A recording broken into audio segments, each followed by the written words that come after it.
जाने पे मजबूर थे, तो उसने हमें फ्री कर दिया कि आप जहाँ मर्जी जाएं, सिर्फ अपनी उस रेंज में होने चाहिए जो आपके वायरलेस नेटवर्क की है। तो उसके अंदर अंदर आप कहीं पे भी घूम फिर लें तो आपके लिए आसानी है, आपको डाटा नेटवर्क अवेलेबल होगा। और इसी तरह आप अगर एक डेवलपर की मिसाल ले लें तो वो कहीं पे भी, अगर मतलब आप यहाँ यूनिवर्सिटी में, आप लाइब्रेरी में बैठ के काम कर सकते हैं, कॉन्फ्रेंस रूम में आप एक्सेस कर सकते हैं, पार्किंग लॉट में बैठे हुए हैं, कॉफ़ी हाउस में अगर आप को अगर शौक़ है इस तरह का, तो मतलब वहाँ बैठ के आप साथ साथ हल्की हल्की चुस्कियाँ भरते रहें और साथ साथ जो है कुछ नेट ब्राउज़ करते रहें, तो आप कर सकते हैं। ठीक है, ये चीज़ें पहले पॉसिबल नहीं थी। ऑल्दो हो सकती थी, मसला नहीं था, लेकिन उसमें एक बड़ी कम्बरसम किस्म की सिचुएशन होती है। फॉर एग्जांपल अगर मैं एग्जांपल लेता हूँ, अभी भी बल्कि अगर आप केस की नीचे लाइब्रेरी में जाएं तो उस साइड पे, मुझे नहीं पता उन्होंने डेस्क हटा दिए हों शायद, तो पहले इन्होंने ना कोई 20-25 के करीब डेस्क से बनाए हुए थे, उसमें ला के एक एक वो केबल टर्मिनेट की हुई थी, और अगर आपने मतलब उसमें से कुछ में कंप्यूटर्स लगे होते थे, तो जिनके पास कंप्यूटर नहीं है वो उसके ऊपर बैठ के ब्राउजिंग कर लें, और जिनके पास कंप्यूटर थे अपने लैपटॉप वगैरह, तो उनके लिए उन्होंने कोई डेस्क खाली रखे थे जिस पे जाके केबल वगैरह टर्मिनेट हुई होती थी, तो आप वहाँ जाके अपना वो केबल लिंक करके उसके बाद आप यूज़ कर सकते थे। तो आप इन चीज़ों से आज़ाद हो के अब आराम से किसी भी टेबल पे लाइब्रेरी की जाके बैठ जाएँ और केस का वाईफाई एक्सेस करें और उसके बाद काम करना शुरू कर दें, आसानी होगी। अच्छा, उसके अलावा डिज़ाइन करना भी एक बड़ा इशू था। मतलब बिलफर्ज मुझे कहा जाता है कि इस कमरे में 10 लोगों ने बैठना है, अब आपने उसके लिए आपने केबल मतलब उनकी नेटवर्क की बिछाएं, अगर ऑफिस का एनवायरनमेंट है कोई, तो अब मेरे लिए अब एक बड़ा कम्बरसम मसला होगा कि यार अच्छा वो कहाँ कहाँ बैठेंगे, फिर अगर केबल है वो मेन केबल, अगर यहाँ मैंने स्विच लगाया है तो अब यहाँ से वो 10 बंदों की वो 10 मुख्तलिफ एरियाज़ में केबल कैसे लेके जाऊँगा, ठीक है, उसकी फिर सारी वो लाइन्स बिछेंगी। और उसके बाद अगर थोड़ा सा भी लेआउट चेंज होता है, मतलब कमरे में मतलब 12 लोग बिठाने हैं, तो कहते हैं यार थोड़े से इनकी टेबल्स आगे पीछे कर दो ताकि 12 लोग 10 की जगह इसमें आ जाएं, तो उसकी वजह से वो आपका जो पिछला वाला सारा डिज़ाइन होता था ना, वो उसकी मतलब समझ लेके वो काम ख़राब हो जाता था और आपको काफ़ी सारी उसमें चेंजेस लेके आनी पड़ती थी सिर्फ 2 यूज़र को मज़ीद एकोमोडेट करने के लिए। अच्छा, लेकिन जब वायरलेस आ गया तो वायरलेस ने अपने बेस स्टेशन या वो जो आपका एक्सेस पॉइंट या जो आपका वायरलेस राउटर लगा होता है उसकी जितनी रेंज है उसके अंदर अंदर आपकी नेटवर्किंग बहुत आसान कर दी। अच्छा, उसके बाद आपका जो नॉर्मल जो अवेलेबल इक्विपमेंट होता है जो कि घर के अंदर होता है, वो नॉर्मली आपका तकरीबन 10-12 मरले के घर को तो बड़े आराम से वो कवर कर लेता है अगर आपने उसको किसी सूटेबल पॉइंट पे प्लेस किया हुआ है। और अगर आप उसकी मज़ीद रेंज एक्सटेंड करना चाहें तो इधर साइड पे आप अगर कोई हैवी वाला एंटेना इस्तेमाल कर लेते हैं तो आप उस रेंज को ऑटोमेटिकली एक लिमिटेड हद तक एक्सटेंड कर सकते हैं। और इवन अगर आप कोई सूटेबल किस्म की डिवाइसेस या इक्विपमेंट को यूज़ करें और आपका टेरियन भी थोड़ा सा बहुत ज़्यादा ऑब्स्टेकल्स वाला ना हो, तो आप इवन इसकी रेंज को सब माइल्स तक बढ़ा सकते हैं जितनी, क्योंकि इसका ये होता है कि इसमें जितने ऑब्स्टेकल्स कम होंगे उतनी इसकी रेंज वसी होती चली जाएगी, जितने ऑब्स्टेकल ज़्यादा होंगे तो उसकी प्रोपेगेशन की वजह से वो थोड़ी सी गड़बड़ हो जाएगी। दूसरी चीज़ जो प्रोवाइड की वो फ्लेक्सिबिलिटी थी, जिस तरह कि हम पहले भी डिस्कस कर चुके हैं कि अब आपने अगर इस कमरे में 10 लोगों के लिए नेटवर्क बिछाना है तो अब क्या करना पड़ेगा, सबसे पहले एक स्विच लाना पड़ेगा, स्विच ला के आप यहाँ पे लगा देते हैं, उसके बाद आप देखेंगे कि वो 10 लोग कहाँ कहाँ बैठेंगे, बैठने की उनकी जब जगह फाइनल हो जाएगी अब आप सोचेंगे कि अच्छा अब यहाँ से स्विच से 10 केबल निकाल के, सबसे पहला तो मसला ये अगर आपका 8 पोर्ट वाला स्विच है तो आप कहेंगे यार ओहो अच्छा आप 2 स्विच लगाने पड़ेंगे, ठीक है, तो बंदे 10 हैं लेकिन अब वो 16 पोर्ट्स होंगी तो आपकी वो 6 पोर्ट वैसे ही मतलब ज़ाया जा रही होंगी। फॉर एग्जाम्पल आपने 2 स्विच लगा लिए, 2 स्विच लगाने के बाद आप देखेंगे कि अच्छा यार अब केबल्स कैसे पहुंचानी है, अब अपना पूरा वो लेआउट प्लान करेंगे, उसके बाद फिजिकल 2-3 दिन का काम होगा कि वो केबल्स की डक्ट्स लगेंगी, वो जाके 10 पॉइंट्स पे टर्मिनेट हो रही होंगी, फिर उसमें केबल बिछेंगी, वो जैक्स लगेंगे, देन फिर आगे उसकी वो जो कलेक्टिंग केबल्स होती हैं वो होंगी, और देन फिर यूज़र अपने अपने कंप्यूटर्स या लैपटॉप और वटेवर वो यूज़ करें वो वहाँ पर ले जाके रखेंगे और उसमें तार प्लग इन कर लेंगे, ठीक है। तो ये हो सकता है कि 3-4 दिन का काम हो, अगर सरकारी तौर पे हो रहा तो बात का ज़्यादा टाइम लग जाता है, प्रोफेशनल हो तो वो तो होता है कि रात लगाएं और अगले दिन स्टार्ट कर दें, एनीवे तो लेकिन उसमें पर ओवर टाइम आ जाता है, तो काफ़ी मसले मसाइल है। लेकिन अगर उसकी जगह मैंने वायरलेस नेटवर्क बिछाना हो तो मैं सिंपल ये काम करूँगा कि वहाँ तक तार पहुँच रही होगी तो मैं उसी पॉइंट पे जहाँ मैंने 2 स्विच लगाने थे वहाँ जाके सिंपल एक एक्सेस पॉइंट इंस्टॉल करूँगा, उसको एक्टिवेट करूँगा और 10 यूज़र से कहूँगा भाई ये चीज़ें हैं, मतलब ये ऑथेंटिकेशन इस तरह से है, ये पासवर्ड लगा हुआ है, ये नाम है मेरे उसका, SSID है, तो आप इसको एक्सेस कर लें। तो मेरा ख्याल है कि 10 मिनट 15 मिनट आधे घंटे के अंदर अंदर मैं उन 10 यूज़र को या 20 यूज़र को या 12 यूज़र को या 50 यूज़र्स को मैं सर्विस दे सकता हूँ। ठीक है, तो वो जो आपका 3 दिन का काम था और वो सिर्फ 10 यूज़र के लिए था, अगर वो 10 की जगह 20 यूज़र होते हैं तो ऑटोमेटिकली काम में इजाफा हो जाएगा। ठीक है, उसकी जगह इसने हमें कितनी फ्लेक्सिबिलिटी प्रोवाइड कर दी कि एक तो टाइम भी बड़ा कम कर दिया, हैजल्स भी कम कर दी, और उसके अलावा मुझे एक हद तक ये लिमिट, मतलब एक लिमिट के अंदर रहते हुए मुझे फ्लेक्सिबिलिटी भी दे दी कि आप जितने मर्जी यूज़र ऐड करते चले जाएं यहाँ पे, मुझे मतलब कोई काम नहीं करना पड़ेगा, मतलब नेटवर्क प्रोवाइडर की तरफ से कोई काम नहीं करना पड़ेगा। बस आप सिंपल जितने यूज़र नए आते जा रहे हैं उनको सिर्फ अपना वो SSID का नाम बता दें और साथ उसको बता दें कि इसका पासवर्ड वगैरह जो है ना वो ये है, तो वो सिंपल वो चीज़ें एंटर करेगा और कनेक्ट हो जाएगा। इसमें कुछ लिमिटेशंस भी होती हैं, वो हम आगे जाके जब ज़रा कोर्स को एक्सप्लोर करेंगे वो देख लेंगे, लेकिन फ़िलहाल आप ये जान लें कि वायरलेस की वजह से हम काफ़ी लिमिटलेस हो जाते हैं एक सिनेरियो, एक स्कोप के अंदर रहते हुए। यही वाली बात लिखी हुई है कि जब आपका एक इंफ्रास्ट्रक्चर एक बार वायरलेस वाला बिल्ट हो जाता है तो उसके बाद आपको नए यूज़र ऐड करना, यूज़र्स का इजाफा करना just a matter of authorisation और ऑथेंटिकेशन का वो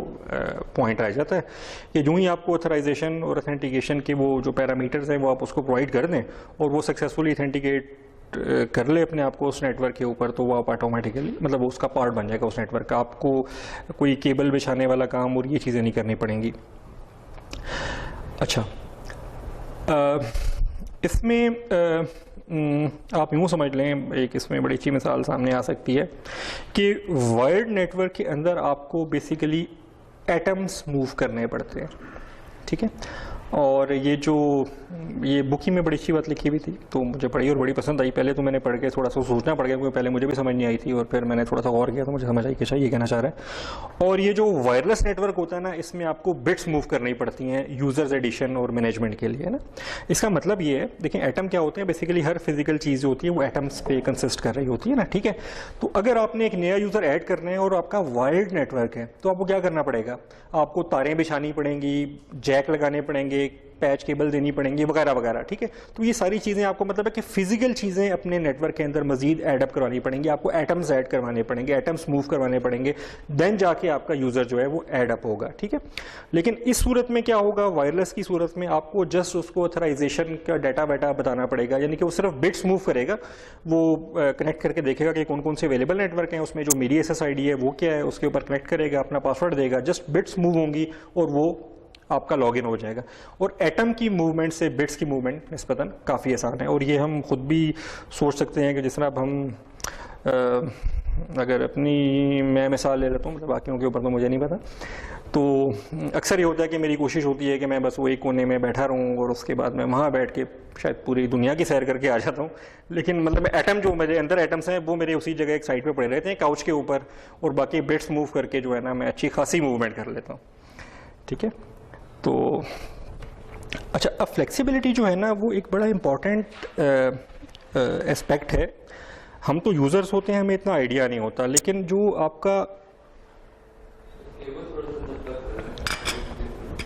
कौन सी वाली क्या हो रहा है,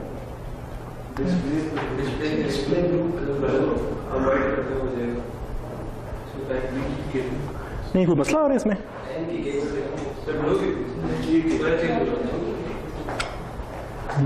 देखो यार कहाँ से ब्लो हुई, मेरे पास वही कलर आ रहे हैं जो इसमें आ रहे हैं।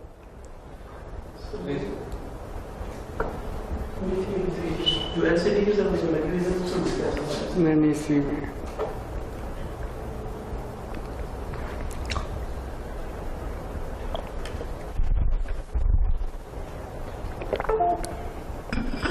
तो मेरा भी गायब कर दिया। नहीं, इसमें मसला क्या है मुझे समझ नहीं आ रहा, कोई कलर का मसला, कलर्स का ही है ना।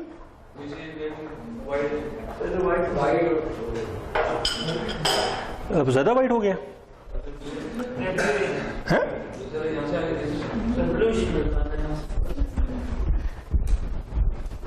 व्हाइट बोर्ड देख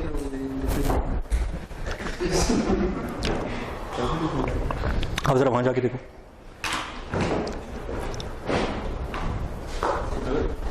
नहीं, वहाँ मेरे स्क्रीन पे देखो।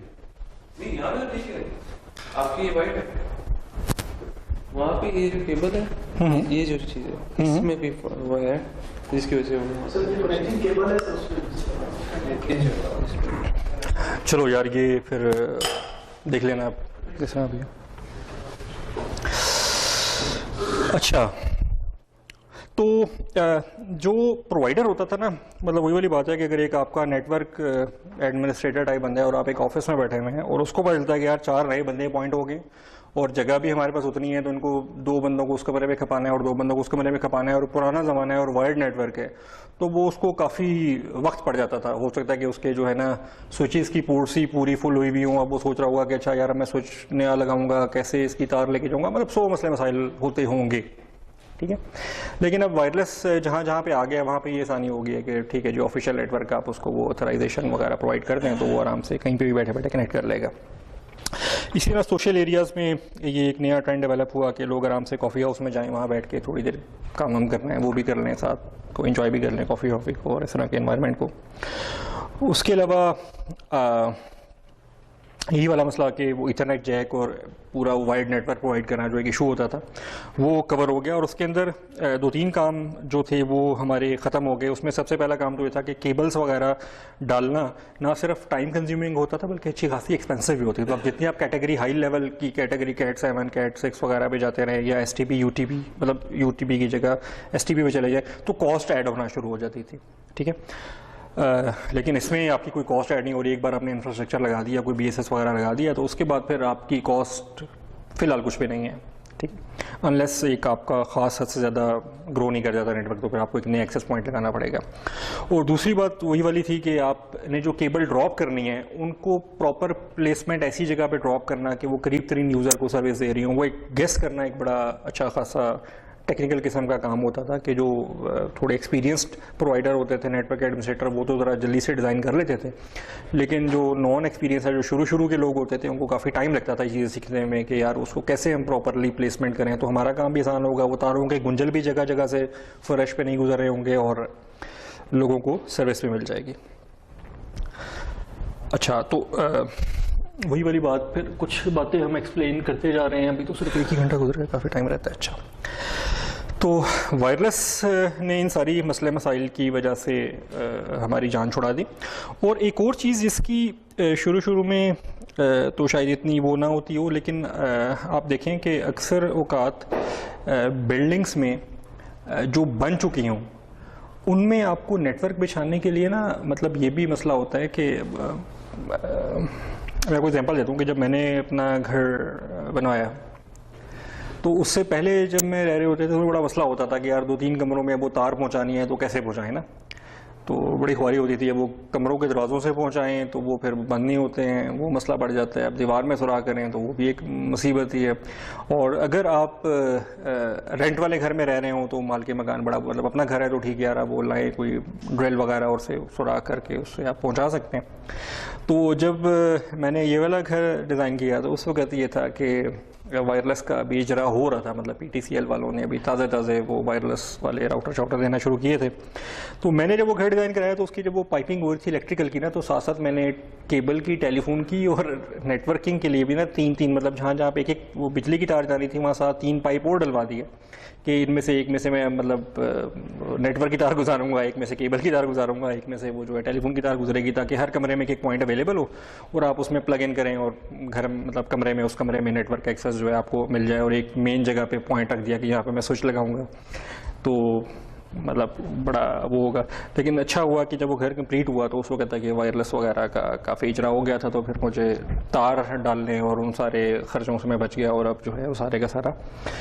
इसी पे चल रहा है, वायरलेस पे। तो अगर आप किसी के घर में रह रहे हो तो वहाँ पे इस तरह की, मतलब अगर आपने वाइड नेटवर्क बिछाना हो और उसके लिए कोई तोड़ फोड़ करनी हो तो वो आपके लिए बाज़ औक़ात हैज़ल बन सकती थी, जो कि वायरलेस नेटवर्किंग ने आके आपकी रिक्वायरमेंट ख़त्म कर दी। अच्छा, अब यहाँ से ना हम आहिस्ता आहिस्ता बढ़ेंगे टेक्निकलिटीज़ की तरफ ना। अच्छा, इसमें मैंने आपसे पहले रिक्वेस्ट की थी कि कुछ चीज़ें आपको लगेंगी कि यार एक मतलब सादी सी बातें चल रही हैं। तो जैसे हमने उस वक्त सोचा कि जब ख़त भेजा जाए तो उसके लिए भी कुछ मीडियम इस्तेमाल होते थे कि लाइक पाकिस्तान पोस्ट है या तार है या वगैरह वगैरह। तो उसी तरह से जो वायरलेस का, या अगर हम डाटा लेते हैं नेटवर्क का, तो उसमें भी वो जो आपका मीडियम होता था वो आपकी फिजिकल केबल होती थी जिसके अंदर से आपका डाटा पास ऑन हो रहा होता था, आपके कंप्यूटर से गुजर के स्विच तक जा रहा है, स्विच से गुजर के आगे जा रहा है। तो वो सारी मतलब उस मीडियम के ऊपर जो आपका वो जो तारें थी उसके ऊपर डाटा ट्रांसफ़र हो रहा होता था। तो ये जो वायरलेस नेटवर्क है हमारा, ये हमारा मीडियम जो है वो एयर इस्तेमाल कर रहा होता है, मतलब इसकी रेडिएशन, मतलब ये जो इसका वो होता है डाटा शेटा जो पास ऑन हो रहा था वो सारे का सारा हवा में पास हो रहा होता है। तो ये जो पासिंग होती है ये नॉर्मली इलेक्ट्रोमैग्नेटिक रेडिएशन की फॉर्म में हो रही होती है, ठीक है। इसके अलावा भी कुछ चीज़ें हैं जिनके थ्रू आप वायरलेस, बेसिकली वायरलेस का तो मतलब ये है ना कि आप कोई भी ऐसा वे इख्तियार कर लें जिसमें तारें इस्तेमाल ना हो और आपका डाटा पास ऑन हो जाए। तो इसके कुछ और भी वेज हैं, लेकिन जो सबसे ज़्यादा यूज़ हो रहा है वो है इलेक्ट्रोमैग्नेटिक रेडिएशंस, ठीक है। जो आपका जो बेस पॉइंट होता है या जो आपके कंप्यूटर में ये नेटवर्क कार्ड लगा होता है वायरलेस वाला या मोबाइल में, तो वो कुछ इलेक्ट्रोमैग्नेटिक रेडिएशन जनरेट करता है। उसके अंदर वो बिट्स का कुछ वो सेटअप सा बनाता है और वो सेंड कर देता है आगे, वो रिसीवर रिसीव करके उसको ट्रांसलेट कर लेता है और उसको बिट्स की फॉर्म में वापस ले आता है। शुरू में इंफ्रारेड लाइट इस्तेमाल करने की कोशिश की गई, लेकिन उसकी कुछ लिमिटेशन थी। लाइक लाइट जो है वो आपके फिजिकल जो स्पेस होती है उसमें लिमिटेड होती है, लाइक वो दीवार को पास नहीं कर सकेगी। इस कमरे के अंदर तो अगर ओपन सा कमरा है तो तब तो आपको वो डाटा बिल्कुल ठीक मिल रहा होगा, लेकिन कमरे से बाहर साथ वाले कमरे में जो है ना वो उसका पास ऑन नहीं हो रहा होता था। जबकि ये जो आपकी ये जो रेडिएशंस हैं ये इस तरह के ऑब्स्टिकल्स को पास कर जाती हैं, यानी कि इलेक्ट्रोमैग्नेटिक रेडिएशंस जो हैं ये आपकी दीवारें शिवारें ये वो किसी हद तक क्रॉस करके आगे चली जाती हैं। ऑल्दो इसकी वजह से कुछ उनके ऊपर इम्पैक्ट तो पड़ता है, लेकिन ये है कि वो कर लेती हैं। तो उसकी वजह से फिर ये होता है कि आपका अगर सेंट्रल पॉइंट पे एक वायरलेस एक्सेस पॉइंट आपने लगाया हुआ है तो आप घर के किसी भी कमरे में चले जाएँ और रास्ते में 2-4 दीवारें आ भी रही हूँ या छत पे बैठे हुए हैं तो ज़ाहिर है छत की फिजिकल वो बाउंड्री आ रही है तो आपको कम से कम नेटवर्क एक्सेस मिल जाता है। और जो आजकल जितनी भी प्रोडक्ट नॉर्मली जो हमारे यहाँ इस्तेमाल हो रही हैं वो सारी की सारी इलेक्ट्रोमैग्नेटिक रेडिएशन बेस्ड ही मतलब नेटवर्किंग चल रही है। इसके अलावा कुछ हैं चीज़ें जो इवॉल्व हो रही हैं, लाइक जिस तरह आप लोगों ने पिछली उस क्लास में देखा होगा वो लाईफाई जो है लाइट को इस्तेमाल करते हुए वो मतलब अच्छी खासी स्पीड गेन कर चुके हैं, लेकिन वो भी रिसर्च फेज़ में, वो प्रोडक्शन में उस तरह नहीं आई। तो फिलहाल जो वायरलेस से हम मतलब ले रहे होते हैं वो तो नॉर्मली वो इलेक्ट्रोमैग्नेटिक रेडिएशन की बेस के ऊपर ही डेटा ट्रांसमिशन को कंसीडर किया जा रहा होता है। अच्छा, अभी जो वायरलेस की जितनी भी डिवाइसेस होती हैं ये किसी बैंड, किसी फ्रिक्वेंसी के स्पेसिफिक लिमिट के अंदर जो है ना वो ऑपरेट कर रही होती हैं, ठीक है। इसमें इन्होंने मतलब एक तरह की फ्रिक्वेंसीज होती हैं, मतलब इनकी फ्रिक्वेंसीज होती हैं, फ्रिक्वेंसीज को उन्होंने मुख्तलिफ कैटेगरीज में डिवाइड कर दिया है, जो भी अथॉरिटीज़ हैं जो इन चीज़ों को कंट्रोल कर रही होती हैं, और फिर रिक्वायरमेंट के हिसाब से कि किसी ट्रांसमिशन की क्या रिक्वायरमेंट है, और देन फिर वो बैंड उस हवाले से कितनी फ्लेक्सिबिलिटी है, कितनी डाटा का एक वो पाइप प्रोवाइड करता है, उस हवाले से फिर उन्होंने रेलेवेंट बैंड्स जो हैं वो एलोकेट कर दिए रेलेवेंट कामों के हवाले से जो रिक्वायरमेंट थी। लाइक अगर आपने सिंपल वॉइस कम्युनिकेशन करनी है और वो भी एनालॉग करनी है तो उसके लिए आपको बहुत ज़्यादा हाई डाटा रेट नहीं चाहिए होता, तो उसके लिए उन्होंने कोई लो लेवल के बैंड एलोकेट कर दिए होंगे। और जो हाई किस्म के काम, कम्प्लेक्स किस्म का डाटा है या जिसमें आपको ज़्यादा बैंडविड्थ चाहिए तो उनके लिए आपको थोड़े से हायर फ्रिक्वेंसी की जो बैंड्स हैं ना वो एलोकेट कर दिए गए। मतलब ये जो कंट्रोलिंग अथॉरिटीज़ होती हैं, मॉनिटरिंग अथॉरिटीज़ होती हैं, उन्होंने ऑलरेडी ये वाला काम किया हुआ है कि वो बैंड्स एलोकेट हुए हैं। अच्छा, अब बैंड जो होता है ना उसकी जो एक लिमिट होती है कि फॉर एग्जांपल मैं कहता हूँ कि 2 मेगाहर्ट्ज़ से 4 मेगाहर्ट्ज़ तक का जो बैंड है वो मैंने ABC काम के लिए एलोकेट कर दिया, ठीक है। तो उस 2 मेगाहर्ट्ज़ से 4 मेगाहर्ट्ज़ के बैंड के अंदर ना एक लिमिट होगी डाटा की कि ये इस मैक्सिमम इतनी जो है ना बैंडविड्थ सपोर्ट कर सकता है, मतलब इतनी इसकी जो है ना वो मैक्सिमम कैपेसिटी है इस चैनल की। कि जिस तरह फॉर एग्जाम्पल आप मिसाल ले लें पाइप की, पानी का पाइप। तो पानी के पाइप हमारे घरों में भी लगे हुए होते हैं और वो पाइप भी होते हैं जो कि मेन वो जो बहरिया टाउन की टंकी है उसमें से निकल के मुख्तलिफ स्ट्रीट्स में जा रहे हैं, तो उन दोनों के साइज़ में फ़र्क होता है। ठीक है, जो हमारे घर में पाइप लगा हुआ है अगर वो 0.25 इंच का है या 1 इंच का है, तो उसमें से फॉर एग्जांपल 1 लीटर पानी पर सेकंड गुजर सकता है, क्योंकि उसका कैपेसिटी मैक्सिमम इतनी है। ठीक है, और लेकिन वो जो मेन टैंक से आपकी गली में पाइप आ रहा है वो शायद हो सकता है 5 इंच की लाइन डली हुई हो या 6 इंच की लाइन डली हुई हो, और उसके अंदर से हो सकता है कि 100 लीटर पर सेकंड जो है पानी का फ्लो पॉसिबल हो, क्योंकि उसका साइज़ ज़्यादा है, उसकी कैपेसिटी ज़्यादा है, उसकी बैंडविड्थ ज़्यादा है। तो इसी तरह जो हमारे ये चैनल्स होते हैं, हमारे जो बैंड्स होते हैं, इनके अंदर भी कैपेसिटी इनकी जो है ना, एक उनके मैथमेटिकल किस्म की काफ़ी सारी चीज़ें हैं जिसके अंदर आपके mathematics, information theory, signal processing और उसके अलावा फिर 2-4 और चीज़ें आती हैं जिसकी वजह से वो मज़ीद उस बैंड को इन्हेंस करके मतलब यूज़ कर रहे होते हैं। तो उन टेक्निक्स की मदद से वो उस बैंड का एक मैक्सिमम एक फ्लो कह लें डिफाइन हो जाता है कि जिस तरह 1 इंच का जो पाइप है वो उसमें से 1 लीटर पानी गुजर सकता है मैक्सिमम। ठीक है, ये पक्का नहीं होता, चेंज हो सकता है। उसकी वजह ये होती है कि रिसर्च चल रही होती है, जूं जूं नए एल्गोरिदम बनते चले जाते हैं डाटा को इनकोड और डिकोड करने के, तो उनकी वजह से हमारे उस में बेहतरी आना शुरू होती है। इसकी हम एग्जांपल ले लें कि आप लोग ईमेल करते हैं और ईमेल पे आप कभी कभी फाइल्स वगैरह किसी के साथ शेयर करते होंगे। तो अगर मैं एक वर्ड की फ़ाइल बनाता हूँ या सपोज़ मैं यही वाली प्रेजेंटेशन है इसको मैं आपको ईमेल करता हूँ या आपको भिजवाता हूँ, तो ये होगी 1 MB की। ठीक है, तो पहले मैं जब भी आपको ये ईमेल करता या भिजवाता तो मैं 1 MB डाटा को अपलोड करता और वो फिर आपके ईमेल में आता और देन आप उसको डाउनलोड करते। ठीक है, लेकिन फिर एक टेक्नोलॉजी आई, किसी बंदे ने सोचा और उसके ऊपर एक सॉफ्टवेयर बना दिया और उसने हमें WinRAR या WinZip दे दिया। ठीक है, अब WinZip क्या करता था, फाइल यही थी लेकिन इसको पकड़ के कुछ तोड़ मोड़ देता था और उसका साइज़ छोटा कर देता था। तो हो सकता है कि 1 MB की फाइल जो है वो 500 किलोबाइट पे आ जाए, इसका साइज़ हाफ हो जाए। ठीक है,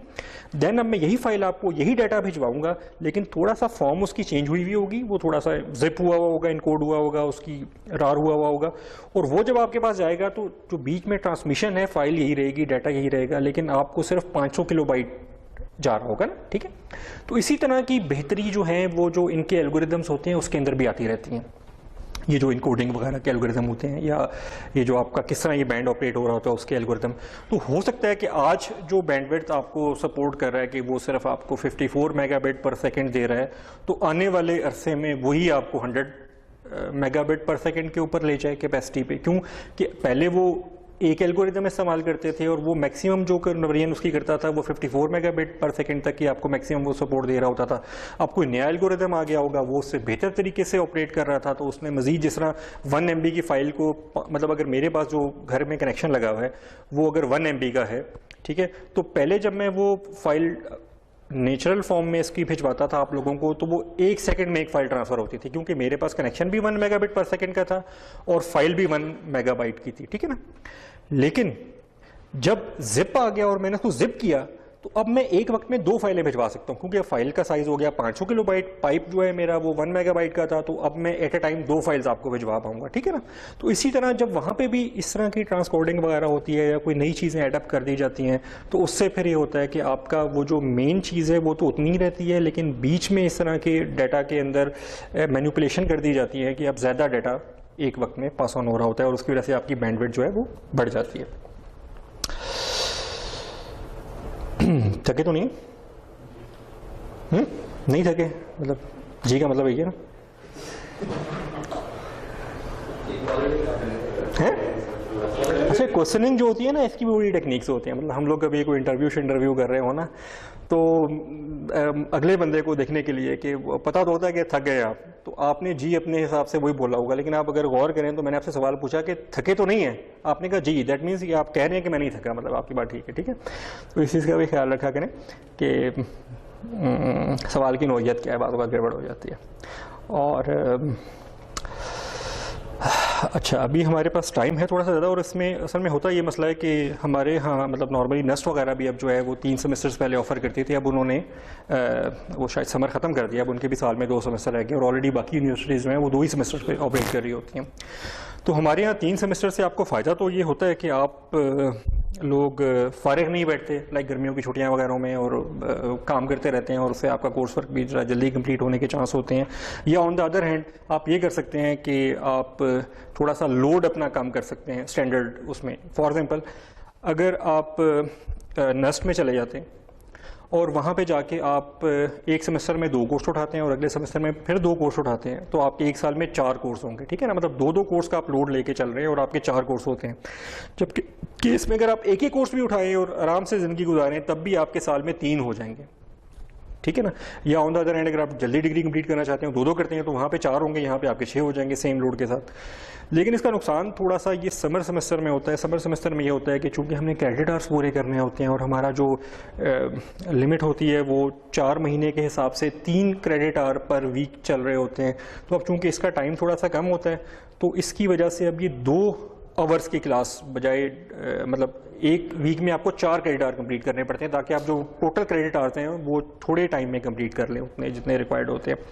तो उसकी वजह से अब आपको फिर यहाँ पे हमने 2 घंटे की क्लास वो करनी पड़ेगी और ज़्यादा मज़ा आता है जब रमज़ान आ जाता है, ठीक है। और आपसे ज़्यादा मज़ा मुझे आ रहा होता है क्योंकि मैंने यहाँ पे बोलना भी होता है, ठीक है। तो इस बार तो अच्छा हो गया कि हमारे टाइम जो हैं वो थोड़े से रोज़े के फ़ौरन बाद के होंगे, मतलब रोज़ा खुलेगा और उसके थोड़ी देर बाद क्लास शुरू हो जाएगी। उस वक्त खाया पिया भी बड़ा होता है तो नींद भी आ रही होती है मज़े मज़े की। तो जो लोग क्लास ले रहे होंगे वो तो खैर होंगे, लेकिन मेरे ऊपर क्या बीतेगी कि मैं अभी सोच रहा हूँ लेट्स सी क्या होता है, इंशाल्लाह बेहतर ही होगा। तो इस वजह से अब आप लोगों के ऊपर है कि आप बताएं कि आप कोई ब्रेक लेना चाहेंगे 2-4-5 मिनट की, या हम कंटिन्यू करके इसको थोड़ा सा मतलब वो 10 मिनट या 15 मिनट आखिर में डाल दें, आखिर में डाल दें, चलें ठीक है। अगर बीच में किसी दिन कोई थोड़ा सा ज़्यादा खुश्क मौजू आ जाए तो फिर बेशक आप चाहें तो मुझसे रिक्वेस्ट कर लीजिएगा ब्रेक का, अदरवाइज़ फिर हम कोशिश करेंगे कि हम इसको कंटिन्यू ही रखें। या हाँ, एक अलग बात है कि मैं थक जाऊँ, मेरा गला शला जवाब दे जाए तो फिर मैं कहूँगा ज़रा 5 मिनट मुझे भी रेस्ट दे दें, ठीक है। चलें आगे चलते हैं। तो जी बड़ी मैथमेटिक्स मैथमेटिक और इन्फॉर्मेशन एंड कोडिंग थ्योरी और सिग्नल प्रोसेसिंग, उससे कौन कह रहा था मैं बच रहा हूँ, ठीक है। इंफॉर्मेशन कोडिंग थ्योरी वगैरह और इस तरह के मसले मसाइल से गुजारने के बाद हम सिग्नल को थोड़ा सा चेंज कर लेते हैं और चेंज करने के बाद हम उस बैंड में बेहतरी ले आते हैं और हमारी बैंडविड्थ जो होती है वो इंक्रीज़ कर जाती है। और उसकी एग्जांपल दी हुई है कि एनालॉग मोबाइल टेलीफोनी चैनल जो होता है वो रिक्वायर करता है सिर्फ 20 किलोहर्ट्ज़ की बैंडविड्थ आपकी एक ट्रांसमिशन को चलाने के लिए। लेकिन उसके अगेंस्ट अगर आप टीवी का सिग्नल देखें जिसके अंदर मुख्तलिफ तरह की, और ये एनालॉग टीवी की बात हो रही है, डिजिटल टीवी की बात नहीं हो रही जो आजकल चल रहे हैं। तो जो एनालॉग टीवी का सिग्नल होता था जो कि हमारे आम घरों में केबल शेबल चल रही होती है वो नॉर्मल वाली, उसकी जो रिक्वायरमेंट होती है वो 6 मेगाहर्ट्ज़ की होती है बकौल बुक के, मुझे नहीं पता, हो सकता है इससे ज़्यादा हो या उससे कम हो। तो अब आप देख लें कि 20 किलोहर्ट्ज़ और 6 मेगाहर्ट्ज़ का कितना डिफरेंस है। तो उसके लिए हम क्या करेंगे, जो मोबाइल टेलीफोन एनालॉग टेलीफोनी थी उसके लिए हम कोई एक लोअर लेवल के ऊपर जो मेगाहर्ट्ज़ वाला चैनल होता है वो एलोकेट कर देंगे, जबकि इसके लिए हमें थोड़ा से ज़रा ब्रॉड स्पेक्ट्रम देना पड़ेगा टीवी की चीज़ों को चलाने के लिए। अब ये एक टेबल है जिसके अंदर उन्होंने मुख्तलिफ तरह के जो बैंड्स हैं वो बताए हैं और उन बैंड्स के आगे उसकी रेंज बताई है कि ये किस फ्रीक्वेंसी से किस फ्रीक्वेंसी में ऑपरेट करता है। इसकी बड़ी अच्छी सी एग्जांपल है। आजकल मुझे नहीं पता कि ज़्यादा लोग सुनते हैं कि नहीं सुनते, पहले वो FM शेफएम जब चैनल चले थे, क्योंकि उससे पहले रेडियो पाकिस्तान होता था, वो AM शॉर्ट वेव और पता नहीं कौन कौन से भी ऑपरेट हो रहा होता था, तो लोग ज़रा कम ही सुना करते थे। फिर एकदम से वो FM 100 आ गया और फिर ये चीज़ें आ गई तो बड़े कॉमन हो गए और लोगों ने वो बड़ा सुनते सुनाते रहते थे। हम भी किसी ज़माने में वो रात के टाइम गज़ल टाइम वगैरह लग रहा होता था तो बैठे काम भी कर रहे होते थे, साथ वो कानों में हेडफोन लगा के सुनते रहते थे। तो वो एक चैनल की एक रेंज है FM की ना, जो कि शायद 72 या 74 से लेके 108 तक उन्होंने एलोकेट की हुई है, जिसमें आपके पब्लिक रेडियोज़ वगैरह ऑपरेट हो रहे होते हैं। उसके अलावा जो आर्मी के रेडियो या ये दूसरे पुलिस वाली रेडियो होते हैं ये किसी और बैंड के ऊपर जो है ना वो चल रहे होते हैं। मतलब लिमिट दी हुई है कि ये जो आपने FM के रेडियो के चैनल चलाने हैं वो कोई 72 या 74 से लेके 108 तक जो है जो रेंज है ना फ्रिक्वेंसी की उसके अंदर होंगे। अब होता है कि अगर मैंने कोई नया चैनल खोलना है तो मैं जाके जो भी हमारे यहाँ की अथॉरिटी होगी, NTC है या इस तरह की जो भी अथॉरिटी जो इन चीज़ों को रेगुलेट कर रही है उनके पास रिक्वेस्ट करूँगा कि जी मैंने नया चैनल खोलना है। तो वो मुझे बताएंगे कि फॉर एग्जाम्पल जब FM 100 वाले गए होंगे तो उन्होंने कहा होगा यार आज तक तो सारी FM चैनल फारिग पड़े हुए, तुमने कौन सा लेना है, तो उन्होंने कहा ये 100 दे दें। तो उन्होंने उनको 100 नंबर वाला जो चैनल है वो एलोकेट कर दिया, ठीक है। उसके बाद जब दूसरा गया होगा उनके पास, उन्होंने कहा यार 100 तो लगा हुआ है, आप बताएं कौन सा लेना है। तो किसी ने FM 99 ले लिया, किसी ने मेन मतलब ले लिया, ठीक है। अब जब इसकी काफ़ी सारे चैनल एलोकेट हो गए होंगे, अब क्या होगा कि अब वो मेन वाले तो ख़त्म हो गए कि 91, 92, 93, 94, 95, अब लोगों ने 94.5 के ऊपर चले गए कि जी मुझे आप 94.5 एलोकेट कर दें, ठीक है। और इसी तरह मतलब ये एलोकेशन होना शुरू होगी ना, ठीक है। अब जो मेन हमारी रेंज थी वो रही वही 72 से लेके 108 तक। उसके दरमियान में जितने रिक्वेस्ट आती गई चैनल्स की उतनी वो उन्होंने उनको एलोकेशन उसके मुताबिक वो करते चले गए, ठीक है ना। तो इस हवाले से UHF, S band, ISM, C band satellite downlink से लेके KU बैंड और KU बैंड रेडार तक कि इन्होंने रेंजेस दी हुई हैं कि जो आपका UHF ISM है ये 902 से 928 मेगाहर्ट्ज के दरमियान इसकी वाली जो एप्लीकेशन हैं ये एडजस्ट हो रही होती हैं और इसी तरह से होते होते